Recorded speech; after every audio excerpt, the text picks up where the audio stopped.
So I think this is my third year doing the mason bees. So I've progressed a little. I learned a fair bit about, especially what to do with the nesting sort of materials, I guess, or the hardware.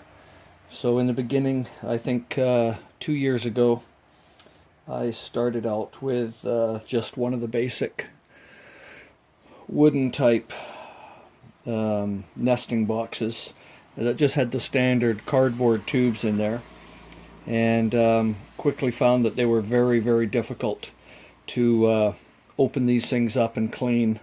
That was last year. The first year I just left everything as is, pulled out the filled tubes, put them on top, put clean tubes in the bottom, but I did find that I had a very large number of pests, a lot of pollen mites and some other types of parasites as well. So switched last year to starting to open up the tubes and clean them out, and have a bunch of videos of that. So, but it was so difficult I'd have to soak these in water, and I went into a full explanation in a previous video segment that I did. So this past year I'd purchased a bunch of these tube liners. So they're supposedly easy open. I did test a couple before I set them in the other tubes, the cardboard tubes. So the beauty of these things is they are a fair bit cheaper than the cardboard tubes, maybe about 1/4 of the cost. And you can just pull them out. You reuse these year after year, basically. So that's a cost savings there, and apparently the ease of cleaning these things out. So that was one thing I did. So I bought 500 of these. So I did them for both types of my nesting blocks that I have. This one, which has the 4-inch cardboard tubes, and then these other ones, which are quite a bit cheaper when you buy them locally at a West Coast seed store. I'm sure there's lots of other ones around in your areas, and you can get this whole thing without the backing block, because I put that on myself. And it comes with the tubes, 60 tubes, and I think the whole thing is maybe $15. So it is very cost effective. But I did the same thing with them. Now they're a 6-inch tube, so I just used the paper sort of insert tubes in here, and for the other blocks I just put them in and then cut them down, but left a bit out the end so they were easy to pull out. So I've done it on all of mine now. You can see all these other cheaper type tubes all have the liners in, and part way through the game I did change some of them out. I also tried a few suggestions. One was using some of the parchment paper. So I did some with that.